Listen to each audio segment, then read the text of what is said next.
सभी प्यारे साथियों को राधे राधे। प्रद्योत गुरुकुल में आपका हार्दिक स्वागत है। मैं हूं प्रद्योत और आप प्रद्योत गुरुकुल यूट्यूब चैनल से जुड़ चुके हैं। आज हम एक और बेहतरीन क्लास लेकर आए हैं। आज हम चर्चा करने वाले हैं अलंकार की श्रृंखला में एक अगले अलंकार पर। अलंकार का शाब्दिक अर्थ होता है आभूषण। जो शोभा बढ़ाए उसे अलंकार कहते हैं। अलम करोति इति अलंकारः, जिसके द्वारा शोभा बढ़े, शोभा उत्पन्न न हो। ध्यान रखना, शोभा उत्पन्न नहीं करते हैं अलंकार। अलंकार क्या करते हैं? शोभा को बढ़ाते हैं। आपके आभूषण अलंकार हैं, आपके वस्त्र अलंकार हैं, आपकी वाणी अलंकार है, आपका व्यवहार आपका अलंकार है। जो शोभा को बढ़ाए वो सब अलंकार है। तो अलंकारवादी आचार्यों ने अलंकार को काव्य की आत्मा तक कहा। हिंदी में सबसे बड़े अलंकारवादी आचार्य केशव जी हुए। तो अलंकारों की श्रृंखला हम लेकर आते हैं, महत्वपूर्ण अलंकार लेकर आते हैं, जिन पर चर्चा करते हैं ट्रिक के माध्यम से। तो आज हम चर्चा करने के लिए उपस्थित हैं उदाहरण अलंकार पर। उदाहरण अलंकार पर चर्चा करने के लिए उपस्थित हैं। देखिए, उदाहरण अलंकार में क्या होता है? उदाहरण दिया जाता है।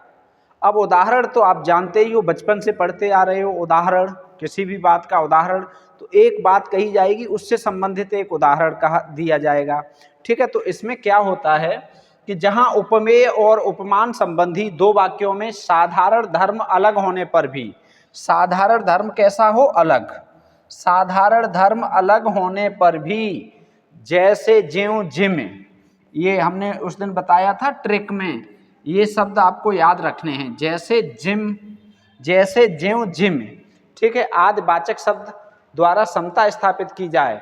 अब क्या होता है? जैसे ज्यों जिम, ये उपमा अलंकार में भी आएंगे, लेकिन वहां पर क्या होता है? साधारण धर्म होता है, जिसके आधार पर क्या कहा जाता है? साधारण धर्म के आधार पर तुलना की जाती है। यहाँ कोई साधारण धर्म नहीं होता, ये लिखा है साधारण धर्म, यहाँ अलग होता है, अर्थात साधारण धर्म नहीं होता है। सीधी सी बात कहें, सरल शब्दों में कहें तो हम ये कह सकते हैं, जैसे ज्यों जिम, इन शब्दों के माध्यम से जब कोई उदाहरण प्रस्तुत किया जाता है तो वहां उदाहरण अलंकार होता है। आया समझ? नहीं आया? फिर से, जैसे ज्यों जिम आदि शब्दों के माध्यम से जब कोई उदाहरण प्रस्तुत किया जाता है तो वहां पर उदाहरण अलंकार होता है। ये शब्द होंगे, उदाहरण देने के लिए आएंगे।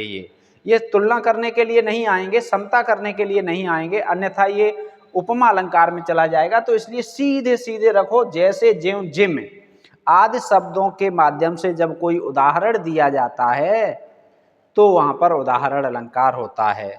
ठीक है, जैसे ज्यों जिम आदि शब्दों के माध्यम से जब कोई उदाहरण दिया जाता है तो वहां उदाहरण अलंकार होता है। अब इसके हमने महत्वपूर्ण कई उदाहरण लिखे हैं यहाँ पर। ठीक है, वैसे तो ये देखो, उदाहरण अलंकार के उदाहरण, वाह भाई वाह, उदाहरण अलंकार के उदाहरण। ठीक है, उदाहरण अलंकार के उदाहरण। अब दो बार उदाहरण आया है इसमें, बताओ कौन सा अलंकार है इसमें? उदाहरण अलंकार के उदाहरण दो बार आया है। उदाहरण देखो, पहला, बूंद आघात सहे गिर जैसे, खल के वचन संत सह जैसे। अभी हमने बताया था, जैसे आ गया, जैसे। ठीक, जैसे ये आ गया, अर्थात हमें कुछ नहीं करना है, सीधे सीधे जैसे आ गया। यहाँ पर, यहाँ भी आ गया, अर्थात इन दो, इस शब्द से इस पंक्ति में हो गया उदाहरण अलंकार। ठीक है, एक बात, बूंद आघात सहे गिर जैसे, बूंद का आघात पर्वत ऐसे सहते हैं, खल के वचन संत सह जैसे, जैसे दुष्ट के वचनों को संत सह लेते हैं। ठीक है, तो ये उदाहरण दिया गया है, इस बात से इस बात का उदाहरण दिया गया है।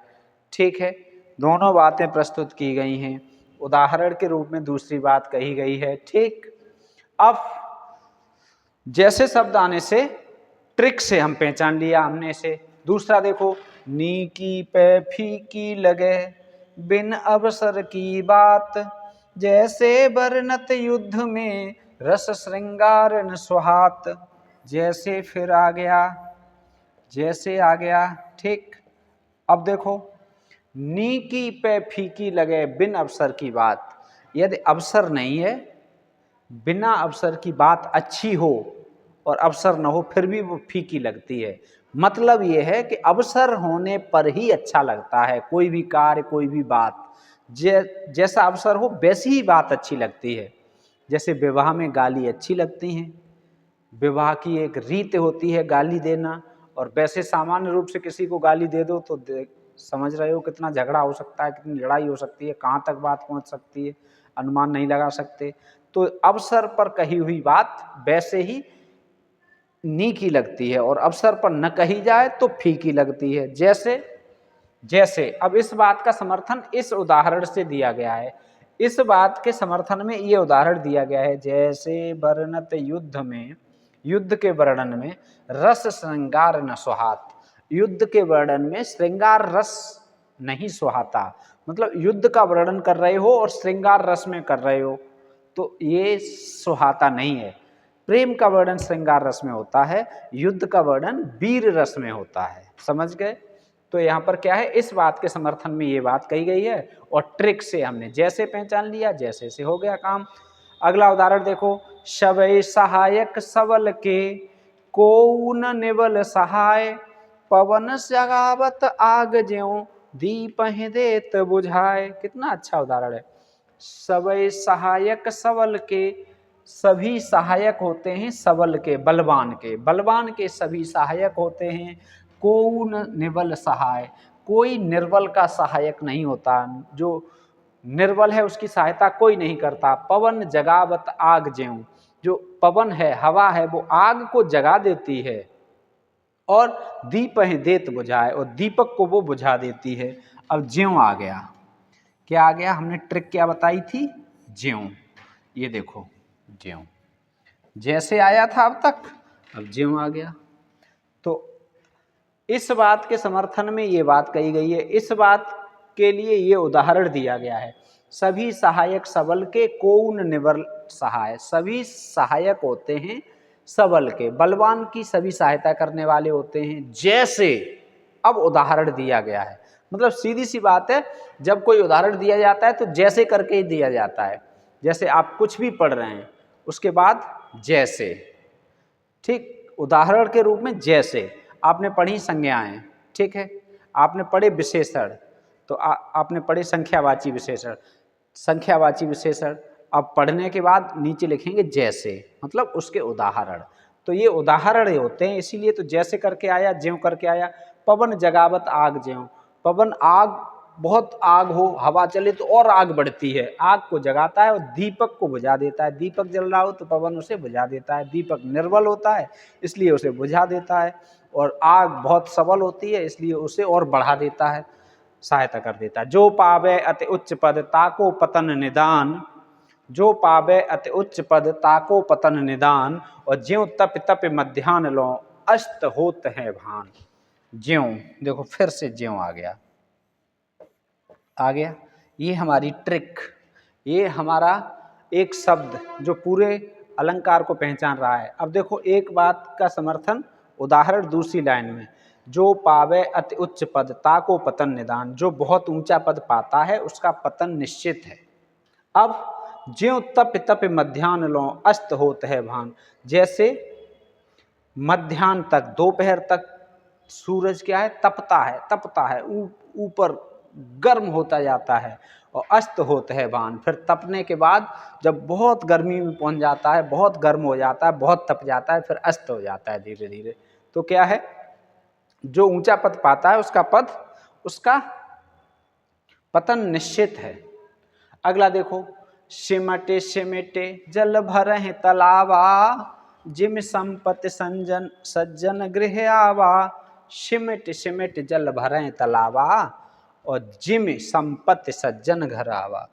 जैसे संपत्ति सिमट सिमट कर जैसे जल भर जाता है तालाब में, वैसे ही उदाहरण दिया जा रहा है इस पंक्ति से, संपत्ति सज्जन गृह आवा, वैसे ही संपत्ति सज्जनों के गृह घर में आती है धीरे धीरे करके। देखो जिम, ये हमने लिखाया था जिम, ये लिखाया था जिम। ये देखो तीनों तरह के उदाहरण आ गए। ठीक,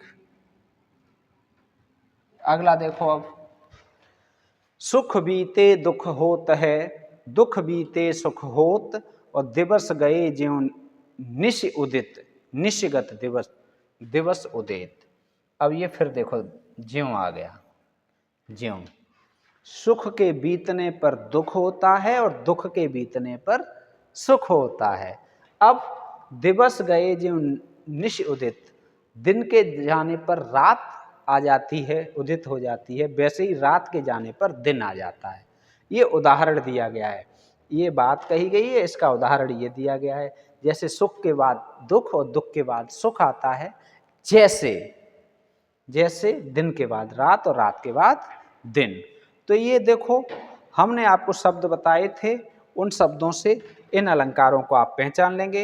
ये अलंकार महत्वपूर्ण 6 उदाहरण भी हो गए। ठीक है, और आज हम इसी छोटी क्लास में इतनी ही चर्चा करेंगे। मिलेंगे फिर एक और अच्छी क्लास के साथ। दोस्तों को शेयर भी किया करो, लाइक भी किया करो, कमेंट करके बताया भी करो। ठीक है, हमारा भी थोड़ा मनोबल बढ़ाया करो, उत्साह बढ़ाया करो, यदि आप चाहते हो ऐसी ही अच्छी जानकारी अच्छी क्लास के साथ। धन्यवाद, बहुत बहुत धन्यवाद।